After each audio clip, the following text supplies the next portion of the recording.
Hello friends, मैं धीरज गुप्ता आप लोगों का इस YouTube चैनल प्रीमियर क्लासेस पे स्वागत करता हूं। तो जैसा कि आप लोगों ने हमें पुरानी वीडियो में देखा, हम लोग आज से एसएससी की टोटल प्रिपरेशन करना शुरू करेंगे। तो फर्स्ट हम लोग लेंगे एडवांस मैथ और अरिथमेटिक की वीडियो मैं आप लोगों को वीकली बेसिस पे डालता रहूंगा। पर जो एडवांस मैथ है उसकी वीडियो आप लोगों को regular on the daily basis मिलती रहेगी। तो आज हम लोग आपके सबसे इंपॉर्टेंट चैप्टर जो एसएससी में सबसे ज्यादा वेटेज रखता है उसकी शुरुआत करते हैं। उसका नाम है ज्योमेट्री।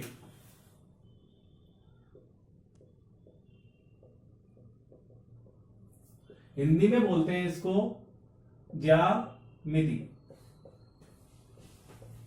तो देखिए फ्रेंड्स, ज्योमेट्री एक बहुत बड़ा चैप्टर है जिसको एक साथ कंप्लीट करने में थोड़ी प्रॉब्लम्स आती है। तो इसको हम लोग चैप्टर बाई चैप्टर शुरू करेंगे और बिल्कुल बेसिक से लेके एकदम एडवांस लेवल तक इसको लेके जाएंगे।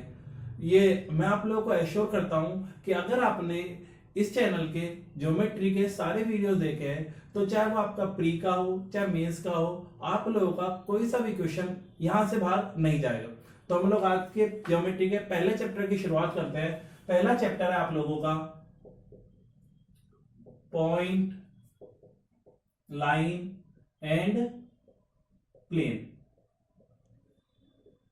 बिंदु, रेखा और तल।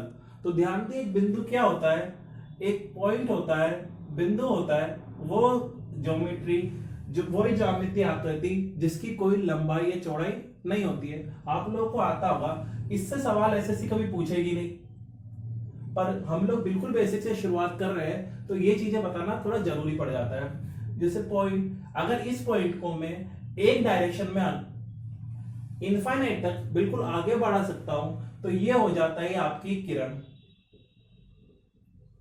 किरण को हम लोग इंग्लिश में बोलते हैं रे। और अगर एक पॉइंट को मैं दोनों डायरेक्शन में इनफाइनाइट तक डिस्टेंस तक बढ़ा सकता हूं तो ये हो जाती है आपकी रेखा। रेखा को हम लोग बोलेंगे लाइन। ठीक है फ्रेंड्स।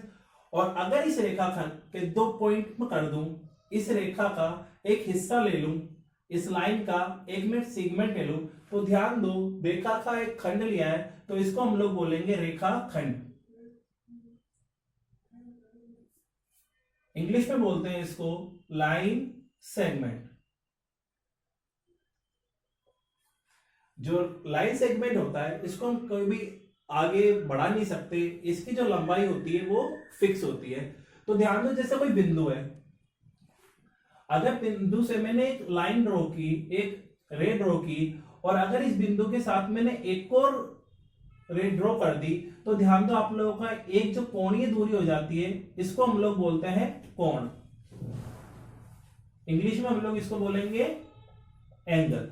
तो जैसा कि आप लोगों को पता है, जैसे एक आदमी बिल्कुल यहां पर इस तरफ देख रहा है और वो उसकी चारों तरफ पूरा चक्कर लगा ले, तो आप लोगों को पता है कि टोटल कितने डिग्री का कोण बनता है, 360 डिग्री का। अगर मैंने इस पर एक लाइन ड्रॉ कर दी तो आप लोग बताओ, ये टोटल 360 है तो बताओ ये भी 180, ये भी 180। तो यहां से हम लोगों को एक चीज पता चली कि एक स्ट्रेट लाइन पर बने सारे कोणों का योग कितना होता है, 180 डिग्री।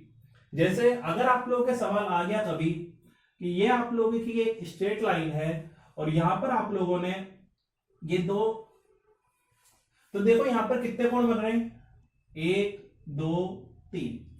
और आप लोगों को बोल दिया गया कि जो ये कोण बन रहे हैं इनका रेशो है 2:3:5। तो ध्यान दो, जैसे कि आप लोगों को पता है सारे कोणों का योग कितना होता है, 180। अगर मैं इस रेशो के अंदर टोटल करूं तो 2 3 5 5 5 10 10 यूनिट्स का सम हो, 10 यूनिट्स आप लोगों के एंगल्स का सम है यहां पर। और एक्चुअली में एंगल्स का सम कितना है, 180 डिग्री। तो 10 यूनिट्स की वैल्यू 180 डिग्री, तो 1 यूनिट की वैल्यू 18, तो 2 यूनिट्स की वैल्यू 36, 3 यूनिट्स की वैल्यू 54 एंड 5 यूनिट्स की वैल्यू 90 डिग्री। ठीक है फ्रेंड। तो ये आप लोगों का बिल्कुल बेसिक था। अब इसके ऊपर थोड़े हम लोग ठीक ठाक सवाल करना शुरू करेंगे। तो हम लोग यहां से सवाल करना शुरू करते हैं।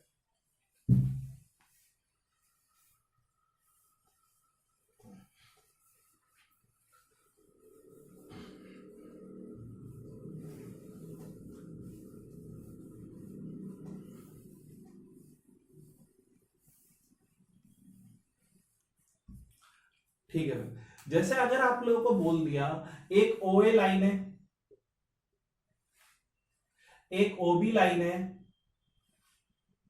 और एक OC लाइन है, एक OA लाइन है, एक OB लाइन है और एक OC लाइन है। अगर आपको दे रखा है OA और OB लाइन के बीच में बनने वाला एंगल है 50 डिग्री, और आप लोगों को बोल दिया OB और OC के बीच में बनने वाला एंगल है 30 डिग्री, तो आपसे पूछा जाएगा कि OA और OC के बीच में कितने एंगल्स पॉसिबल हैं या क्या क्या कोण बन सकते हैं। तो ध्यान दो, जैसे OA और OB के बीच में 50 डिग्री बन रहा है, तो अगर एक ये OA यहां पर है और OB यहां पर है, तो बताओ ये वाला कोण कितना हो गया 50 डिग्री। और अगर एक OC लाइन यहां पर है और इन दोनों के बीच का कोण कितना हो गया 30 डिग्री, तो आप लोग बताओ टोटल एंगल OA और OC के बीच में कितना हो गया 50 प्लस 30 कितना हो गया 80 डिग्री। तो आप में से 99% लोग इस सवाल को ऐसे सॉल्व करेंगे और आप लोगों का आंसर गलत हो जाएगा। मैं ये नहीं बोल रहा ये आंसर गलत है, ये बिल्कुल सही है, पर इसके अंदर एक और प्रोबेबिलिटी बनती है। जैसे ध्यान दो,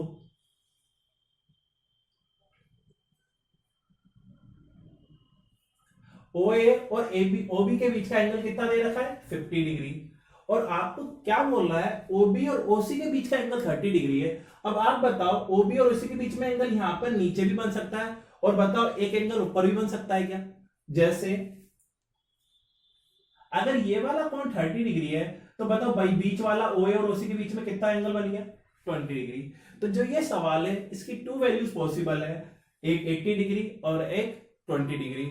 तो हम लोग सवाल करते हैं, तो आप लोग एसएससी की तैयारी कर रहे हो तो एक चीज आप लोगों को याद रखनी है कि सवाल अगर बहुत ईजी आता है तो देख के खुश नहीं होना है, क्योंकि उस खुशी के चक्कर में हम लोग सवाल गलत कर बैठते हैं।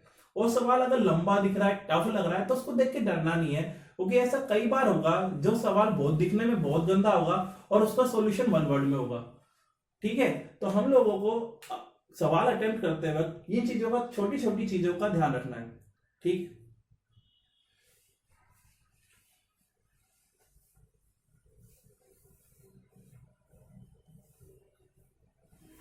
अब जैसे बात चल रही है हमारी एंगल्स की, तो हम लोग एंगल्स के टाइप्स पढ़ते हैं।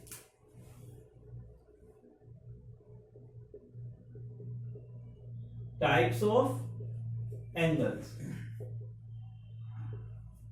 कोणों के प्रकार।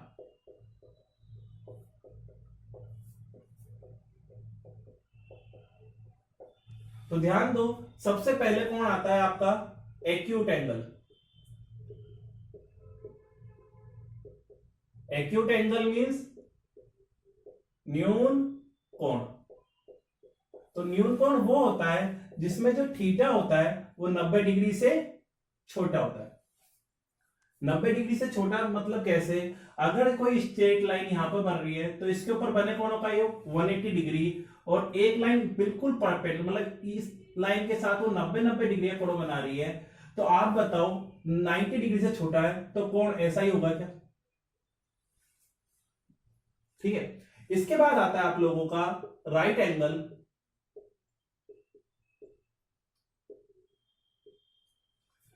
इसको हम लोग बोलते हैं समकोण। इसमें होता है जो थीटा होता है वो बराबर होता है 90 डिग्री के। 90 डिग्री मतलब दो लाइनों के बीच का कोण 90 डिग्री। तीसरा होता है आप लोगों का ऑब्ट्यूस एंगल।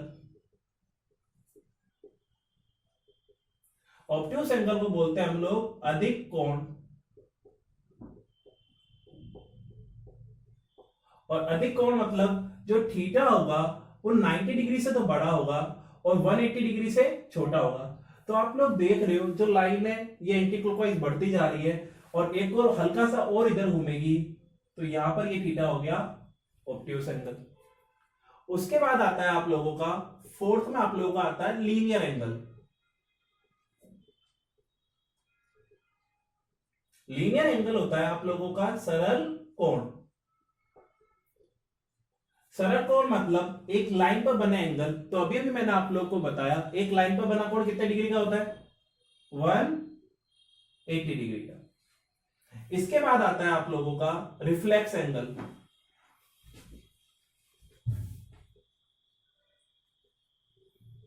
इसको हम लोग वृत्त कोण भी बोलते हैं। इसमें जो थीटा होगा वो 180 से तो बड़ा होगा पर 360 डिग्री से छोटा होगा।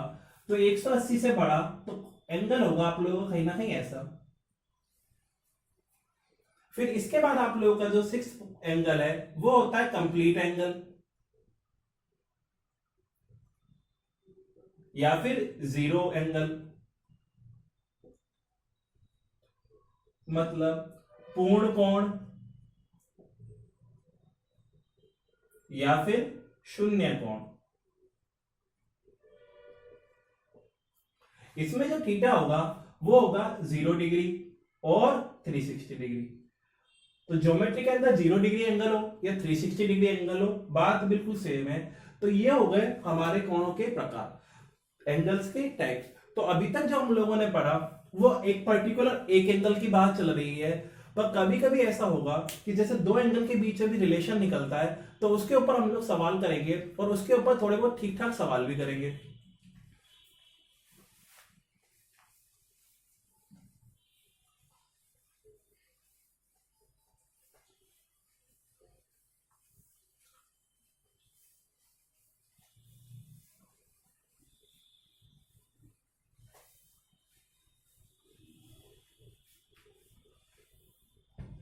ठीक है, तो जैसे दो कोणों की बात हो रही है तो दो रिलेशन निकलते हैं आपके। एक होता है कॉम्प्लीमेंट्री एंगल्स,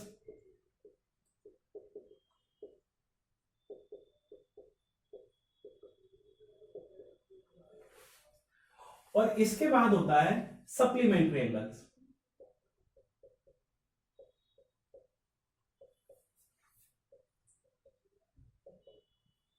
एक होता है कॉम्प्लीमेंट्री एंगल्स और एक होता है आप लोगों का सप्लीमेंट्री एंगल्स।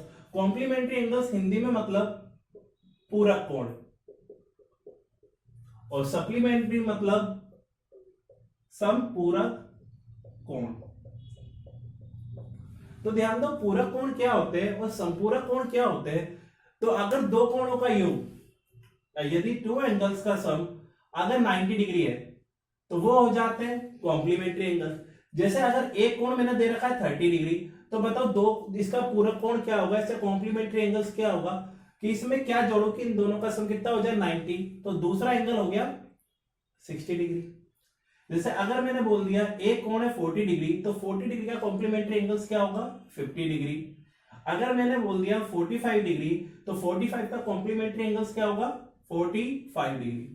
तो कभी कभी आप लोगों को जब एसएससी इजी पेपर बनाती तो कभी कभी ऐसे सवाल पूछ लेती है कि वो कौन सा एंगल है, वो कौन सा कोण है जो खुद का पूरक कोण है। तो उसमें क्या होगा आप लोग देखो, 45 का पूरक कोण कितना है 45 डिग्री, तो उसका आंसर कितना होगा 45 डिग्री। जैसे संपूरक कोण क्या होते हैं, θ1 प्लस θ2, मतलब दो कोणों का योग इधर 90 था, इधर हो जाएगा 180 डिग्री। जैसे एक कोण है 30 डिग्री तो दूसरा कोण हो जाएगा 150 डिग्री। एक कोण है 60 डिग्री तो दूसरा कोण कितना हो जाएगा 120 डिग्री। एक कोण है 90 डिग्री तो दूसरा कोण कितना हो जाएगा 90 डिग्री। तो आपसे कभी कभी पूछा जा सकता है वो कोण जो खुद का ही संपूरक कोण है, तो बताओ ये 90 डिग्री है, इसका संपूरक कोण ये 90 ही है क्या, तो आंसर उस केस में क्या हो जाएगा 90 डिग्री। अब आप लोग एक बात ध्यान दीजिए, अभी आप लोग ये पढ़ रहे हो तो आप लोगों को याद है कॉम्प्लीमेंट्री एंगल्स का सम 90 होता है, सप्लीमेंट्री एंगल्स का सम 180 डिग्री होता है। पर जैसे जैसे आप लोग थोड़ा आगे बढ़ोगे, इन चीजों को पढ़े हुए थोड़ा टाइम हो जाएगा, तो आप लोगों के बीच में थोड़ा डाउट आएगा कि सप्लीमेंट्री एंगल्स का सम 90 था या कॉम्प्लीमेंट्री एंगल्स का सम 90 था। तो इसके लिए मैं आप लोगों को एक तरीका याद दिलाता हूं, इससे आप लोग कभी नहीं भूलोगे। आप लोग बताओ कॉम्प्लीमेंट्री और सप्लीमेंट्री, तो बताओ सी पहले आता है या एस पहले आता है, ऑब्वियसली सी।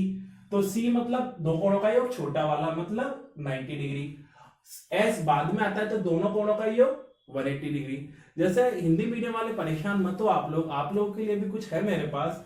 जैसे पूरक कोण, आप बताओ पूरक में ज्यादा लेटर्स है या संपूरक में ज्यादा लेटर्स है, ऑब्वियसली संपूरक में, तो इसमें कोणों का योग ज्यादा होगा, मतलब दो कोणों का योग। तो हम लोग ये बिल्कुल बेसिक सवाल थे, अब इसको थोड़ा ठीक लेवल पर लेके जाते हैं। जैसे आप लोगों को बोल दिया, आप लोगों को बताया पूछा गया कि 45 डिग्री और 31 मिनट्स। जैसा कि मैं आप लोगों को बता दूं 1 डिग्री में कितने मिनट्स होते हैं 60।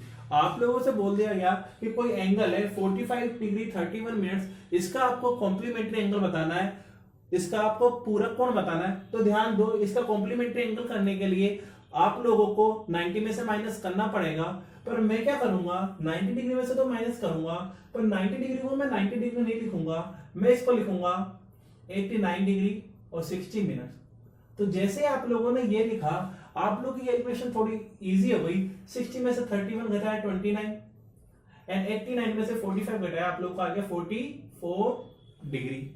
जैसा कि अगर आप लोगों को थोड़ा सा सप्लीमेंट्री एंगल की बात करते हैं, आप लोगों से बोल दिया कि भाई साहब 8 डिग्री और 15 मिनट्स, इसका आपको संपूरक कोण बताना है, इसका सप्लीमेंट्री एंगल बताना है। तो मैं इसको 180 डिग्री में से माइनस नहीं करूंगा, मैं इसको माइनस करूंगा 179 डिग्री और 60 मिनट्स में से, क्योंकि 60 minute equal to 1 degree actually 180 degree है, बस इसको मैंने डिफरेंट फॉर्मेट में लिखा है। तो आप लोगों का आंसर कितना आ गया 45 मिनट, और 179 में से 88 घटाए तो कितना आ चुका है आप लोगों का 91 डिग्री। तो इस सवाल को एक लेवल थोड़ा सा ठीक और लेके जाते हैं। आप लोगों से बोल दिया गया, आप लोग बताओ 45 डिग्री 15 मिनट एंड 15 सेकंड्स का आपको पूरा कोण बताना है, इसका आपको कॉम्प्लीमेंट्री एंगल बताना है। तो ध्यान दो, मैं इसको 90 डिग्री में से माइनस करना है, पर 90 डिग्री को मैं कैसे लिखूंगा 89 डिग्री, और जो यहाँ पर 60 मिनट्स लिखना था उसको मैं 60 मिनट्स नहीं लिखूंगा, मैं उसको लिखूंगा 59 मिनट्स एंड 60 सेकंड्स। तो ध्यान दो, अगर आप लोग ऐसे कैलकुलेशन करोगे तो आपकी कैलकुलेशन बहुत आसान हो चुकी है। 60 में से 15 गया 45 मिनट्स, 59 में से 15 गया आप लोग का हो गया 44 मिनट्स, एंड 89 डिग्री में से 45 गया आप लोग का आ गया 44 डिग्री। जैसे अगर आप लोगों को बोल दिया जाए कि आप लोग 94 degree 15 minute and 30 seconds, 94 degree 15 minutes and 30 seconds का सप्लीमेंट्री एंगल बताओ। तो सप्लीमेंट्री एंगल्स निकालने के लिए मुझे इसका 180 में से माइनस करना पड़ेगा, पर इसको मैं 180 में से नहीं करूंगा, इसको मैं करूंगा 179 डिग्री 59 मिनट्स एंड 60 सेकेंड में से। तो जैसे आप लोगों ने कैलकुलेशन ऐसे की, आप लोगों का थोड़ा आसान हो चुका है। 60 में से 30 गया 30 सेकेंड्स, 59 में से 15 गया 44 मिनट्स, एंड 179 में से 94 गया तो आप लोग का बच चुका है 85 डिग्री। तो आप लोगों का अगर इस पे सवाल आया तो इससे ज्यादा लेंदी नहीं आ सकता, काफी इजी टॉपिक है, आई होप आप लोगों को समझ में आ रहा होगा। पर अगर सवाल आया तो इससे ज्यादा कैलकुलेशन वाला नहीं आ सकता। अगर आप लोग 90 डिग्री 180 डिग्री मान के करोगे तो कैलकुलेशन थोड़ी सी गंदी होगी और थोड़ा सा टाइम ज्यादा लगेगा। पर अगर आप लोग ये मेथड्स याद रखोगे कैलकुलेशन के, तो ये सवाल 5 से 6 सेकंड के अंदर आप लोग सोल्व कर सकते हो। तो हम लोग आगे बात करते हैं अब।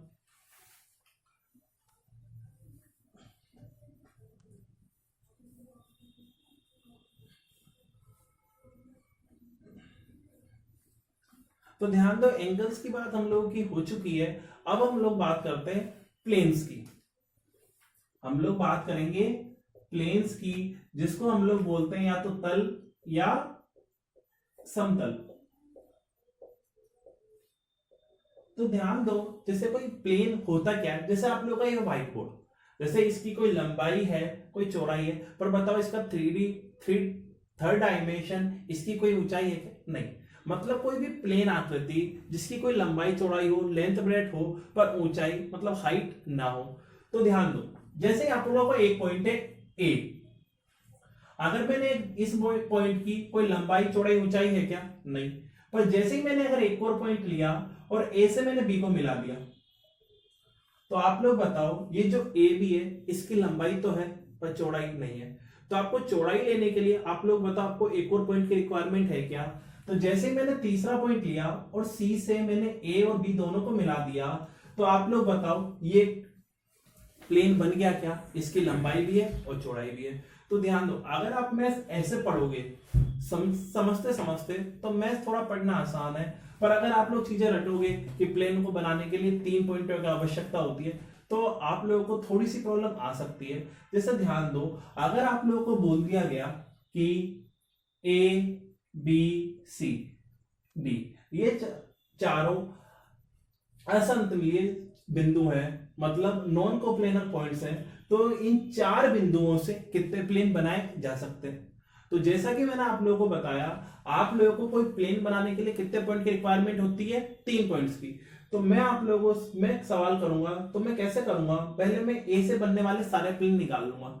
जैसे अगर मैंने एक ए पॉइंट लिया, तो दूसरा पॉइंट बताओ, 2 पॉइंट बी सी भी हो सकते हैं, एक बार सी डी भी हो सकते हैं, और एक बार बी डी भी हो सकते हैं। इसके अलावा आप लोग के पास कोई पॉसिबिलिटी नहीं है।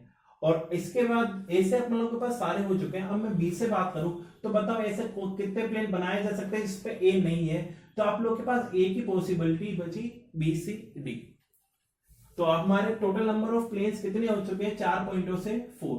पर ध्यान दो आप लोग, अगर आप लोग के पास 4 पॉइंट्स है तो आप लोग ऐसे कैलकुलेशन कर सकते हो। पर अगर गलती से आप लोग को बोल दिया गया कि भाई साहब आप 10 पॉइंट्स से कितने प्लेन बनाए जा सकते हैं, तो उसका हम लोग इसको थोड़ा अच्छे से पढ़ते हैं। एक प्लेन बनाने के लिए कितने पॉइंट्स की रिक्वायरमेंट होती है, 3 पॉइंट्स की। तो आप लोगों का सीधा सीधा फॉर्मूला बन गया NC3। तो जिन लोगों को ये NC3 नहीं पता कि एक्चुअली होता क्या है, तो मैं आप लोगों को बता दूं, NCR मतलब क्या हो गया, n factorial upon r factorial upon n minus r factorial. जिन लोगों को नहीं पता फैक्टोरियल क्या होता है, तो उन लोगों के लिए मैं बता दूं, जैसे मैंने लिख दिया 10 फैक्टोरियल, इसका मतलब क्या है, 10 into 9 into 8 into 7 into 6 into 5 like this. मतलब 10 फैक्टोरियल का मतलब है 10 का उससे छोटी सारी संख्याओं के साथ मल्टीपल। तो ध्यान दो, जैसे आप लोग के पास इस सवाल में कितने पॉइंट थे, 4। तो आप लोगों के कितने प्लेन बनाए जा सकते हैं, n की वैल्यू हो गई 4। तो फॉर्मूला बन गया आप लोगों का 4C3, मतलब 4 factorial upon 3 factorial into 4 minus 3 1 factorial. तो अगर मैं इसको सोल्व करूंगा तो कैसे करूंगा, 4 into 3 factorial upon 3 factorial into 1 factorial. तो ध्यान दो, 3 फैक्टोरियल से 3 फैक्टोरियल कट चुका है, आप लोगों का आंसर कितना आ गया, 4। और जैसे अगर मैं आप लोगों से बोलूं ऐसे 10 पॉइंट्स हैं, 10 पॉइंट से कितने प्लेन बनाए जा सकते हैं, तो 10 पॉइंट से कितने प्लेन बनाए जा सकते हैं, 10C3। इसका मतलब क्या हो गया, ये हो गया 10 factorial upon 3 factorial into 10 minus 3 7। Easy करने के लिए मैं कैसे लिखूंगा इसको, 10 into 9 into 8 into 7 factorial upon में आप लोगों का आ जाएगा 3 फैक्टोरियल को मैंने लिख दिया 3 इंटू 2 इंटू 7 फैक्टोरियल। जैसे आप लोगों का 7 फैक्टोरियल से 7 फैक्टोरियल कट गया क्या, तो उसके बाद बचा 6 90 15 और आप लोगों का आंसर आ गया 120। तो ध्यान दिया आप लोग, कितने भी पॉइंट्स हो, 10 हो 20 हो 50 हो, अगर आप लोगों को ये तरीका आता है तो कैलकुलेशन आप लोग इजीली कर सकते हो। आप लोग सीधा 5 से 10 सेकंड के अंदर आंसर दे सकते हो। तो यही था आप लोगों के आज की वीडियो में, केवल इतना ही। आप में से बहुत सारे बच्चों को लग रहा होगा कि सर ये क्या पढ़ा रहे हो, ये तो बहुत ईजी है, हमें ये पहले से आता है। पर एक चीज ध्यान देना आप लोग, मैं आप लोगों को ऐसे पढ़ा हूं, मैं ये एज्यूम करके चल रहा हूं कि आप लोगों को कुछ नहीं आता, क्योंकि मैथ्स वाले स्टूडेंट को तो ये चीजें थोड़ी बहुत ज्यादा आती हैं। पर अगर मैं आर्ट्स और कॉमर्स वाले बच्चों की बात करूं, तो उन बच्चों को मैथ्स छोड़े हुए 5 से 6 साल हो चुके होते हैं, 5 to 6 ईयर्स हो चुके होते हैं। तो उन लोगों के लिए ज्योमेट्री पढ़ना थोड़ा मुश्किल होता है, और इस वजह से उन लोगों को ऐसा डर लगने लग जाता है कि भाई हमसे तो ज्योमेट्री सोल्व ही नहीं होगी। तो इसलिए मैं बिल्कुल जीरो से शुरू कर रहा हूं, जिससे आप लोगों का कॉन्फिडेंस डेवलप होता रहे। और नेक्स्ट वीडियो में मैं आप लोगों को बताऊंगा ऑल्टरनेट, वर्टिकल अपोजिट एंगल्स, अंतःकोण, शीर्षाभिमुख कोण, इस टाइप के कोणों के बारे में बताऊंगा, और इसके ऊपर हम लोग सवाल करेंगे। और ध्यान दो, जो भी आर्ट्स और कॉमर्स का बच्चा है उसके लिए वो वीडियो हद से ज्यादा इंपॉर्टेंट है, क्योंकि अगर वो चीज अंडरस्टैंड हो गई तो आपको उसके बाद की सारी ज्योमेट्री थोड़ी आसान लगेगी, और आप लोगों को ज्योमेट्री थोड़ी ज्यादा समझ में आए, इसलिए उसके मैं प्रत्येक क्वेश्चन को 4 से 5 बार तरीके से बताने की कोशिश करूंगा, जिससे आप लोगों के अंदर उसकी थोड़ी थॉट प्रोसेस डेवलप हो और आप लोगों का ज्योमेट्री में दिमाग चलना पड़े। और एक चीज ध्यान रखना आप लोग, अगर आप लोग ये सोचते हो कि ज्योमेट्री समझ में आती ही नहीं है, तो मैं आज आप लोगों को ये बोल रहा हूं कि आप लोग प्लीज एसएससी की तैयारी करना छोड़ दीजिए, क्योंकि एसएससी में प्री के अंदर नंबर ऑफ क्वेश्चन होंगे 3, और मेंस में ज्योमेट्री में क्वेश्चन होंगे अप्रोक्सीमेटली 12। तो अप्रोक्सीमेटली 15 क्वेश्चन है, मतलब आप लोग 600 में से 30 मतलब 5% वेट पेपर छोड़ के ही जा रहे हो। और जो ज्योमेट्री है ये आप लोगों की मेंसुरेशन में भी काम आती है, तो उसके 10 क्वेश्चन को भी इफेक्ट करेगी। तो ये चीज हमेशा याद रखो, अगर आप लोगों को ज्योमेट्री नहीं आती तो आप लोगों का सिलेक्शन नहीं होगा। तो चाहे आप आर्ट्स के हो चाहे कॉमर्स के हो, आप लोगों को ज्योमेट्री अच्छे से सीखनी है। मैं बिल्कुल जीरो से पढ़ा रहा हूँ, आप लोगों का फोबिया बिल्कुल दूर हो जाएगा। पर यह है कि आप लोगों को डेली की तो डेली बेसिस पर ये वीडियो देखने हैं और साथ ही साथ क्वेश्चन की प्रैक्टिस करनी है।